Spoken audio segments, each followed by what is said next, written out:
What's up, guys? MaksWerks here, and today we're going to be doing something a little totally different. We're going to be doing one of my big things that I like to do is I like to smoke meat, I like to smoke fish, and so today's video is going to be focused on building your own controlled, basically PID controller based electric smoker. And so that you can smoke stuff long term and you can have the exact temperature you want. Generally something like salmon, you want to smoke really about 140, 160 degrees Fahrenheit. Whereas, you know, when you want to make bacon, you really want to be up more, just under 200. And setting this up allows you to basically have a smoker that can more or less control itself. So the first thing you got to get is you got to get one of these guys. This is there you go. I'm sure you guys recognize these. The big red smoker right there from Brinkman. 80 bucks at Home Depot. This is the one you get. You pay an extra $30 to have it electric versus charcoal. And obviously, because it's electric, we can control it. Like I said, I primarily smoke kind of fatty fish and pork, shoulder, roast, bacon. I love to make bacon. So I like to use a mix of woods. I like to use big chunks of apple as my base, and I like to use much smaller pieces of alder, which it's to kind of give it a little bit more flavor. The other thing is when you buy one of these brand new, you need to buy this. It's a $5 bag of lava rock because the stock one doesn't come with enough lava rock. So we're going to take this out in the backyard. I'm going to show you guys how to set it up. It's pretty simple. You just stack it up on top of each other. And we're going to actually add 2 manual thermostats, just bolt-in units to this guy. And we're also going to go and set up the PID controller. And I'll show you how to do all of that.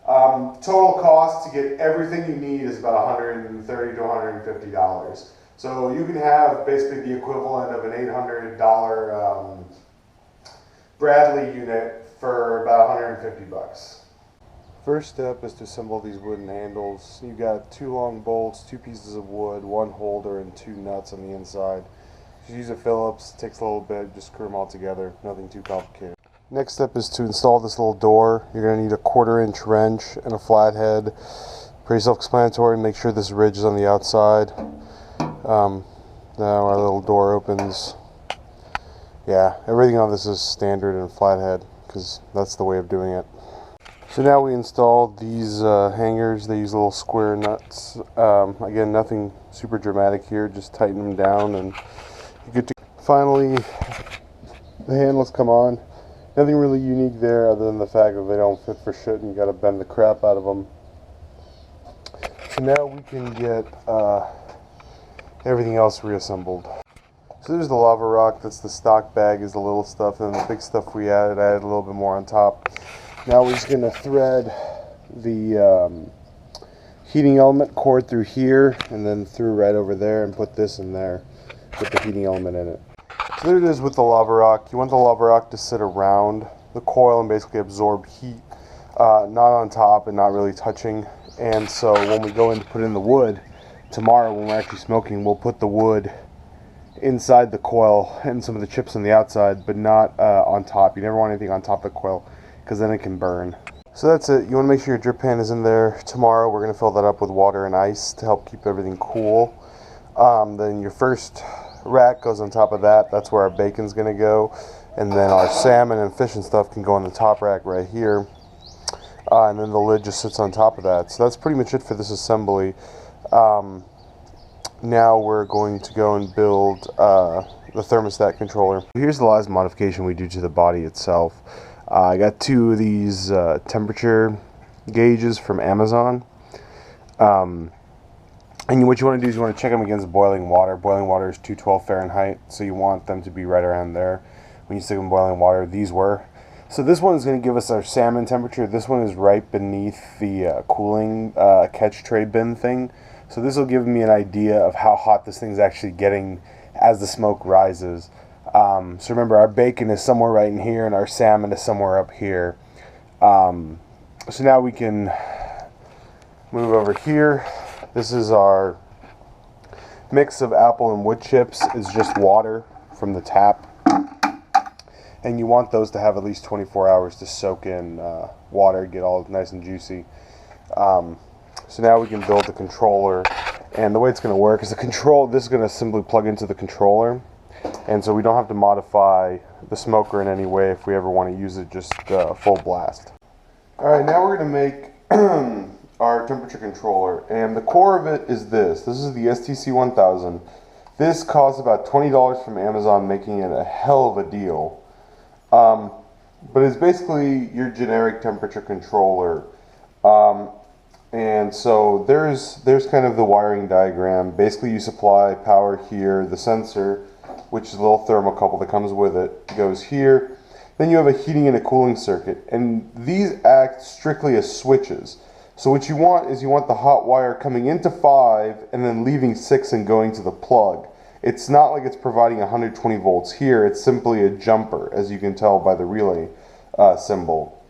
So in addition to that, we have a little faceplate just to keep everything neat. We have a standard outdoor plug that's going to be our output. And then we have a 25-foot extension cord that we're going to use to supply power to this unit. And in the end, this will control this plug and the smoker will be just plugged into here. So the next bit is you want to cut off the female side of this extension cable. You might say, why'd you cut off so much? The thing is, I'm going to actually cut off right here as well. And we're going to need some extra wires, and since I was too cheap to just buy heavy gauge wires separately, I just cut off an extra foot or so of the extension cable so that we could just use these wonderful wires that are right inside of here. So now we can pretty much just wire it up. So first we're going to put the power supply wires. So their only job is to go right here into ports 1 and 2. And all they're going to do is they're actually going to feed electricity just to this unit itself. Now these two guys right here are a heating circuit, and basically this is going to go to the live wire on the extension cord, and this is going to go to the live wire on the plug. It's very important because basically electricity comes in here. If this says go, it comes back out through here and goes towards our smoker. So now you can kind of see what I was talking about. So these are actually connected together by a bridge, so one wire is enough to run both plugs. Since we're only running the smoker off this circuit, I don't have a current issue, so I can just stick with one wire.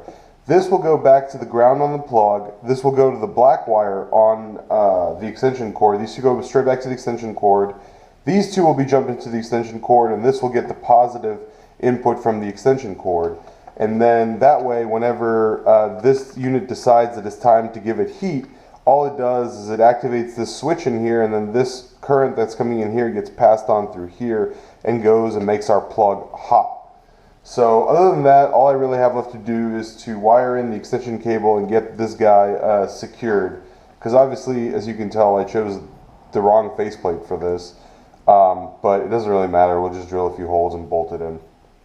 So normally I'm pretty gung-ho about soldering everything, but for today I just want to get this all going. Eventually I'm going to put in a better package. I definitely goofed on getting the wrong cover.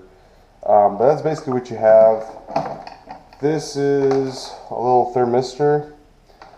It's aquarium grade, I believe. I don't know, I'm going to try it.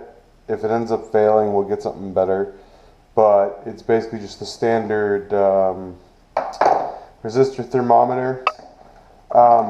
This unit operates in Celsius instead of Fahrenheit, and we're targeting a temperature of about 180 F. So we're going to plug this thing in, get this some power, and see if we can set it up for 180 F. So we're going to set F1 is the temperature set value we want. So we're going to hit S, we're going to hold S.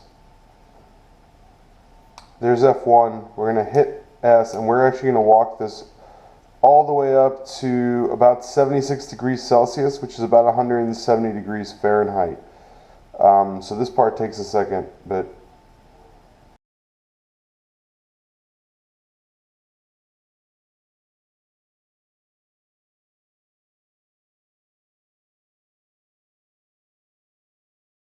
Celsius is about 170 degrees F. If we release the set button, hit F2, hold set. I'm going to go ahead and make it 1 degree. Basically 1 degree Celsius is when it, once it hit 169, it'll turn on the smoker again. F3 is the compressor delay time. If you're running a refrigerator, you want the compressor to calm down, so it's like kicking on and off, and you can set that default as 3 minutes, anywhere from 1 to 10 minutes. And then temperature calibration value, where'd it go, is 0. So if you need to offset the temperature, you can do that here.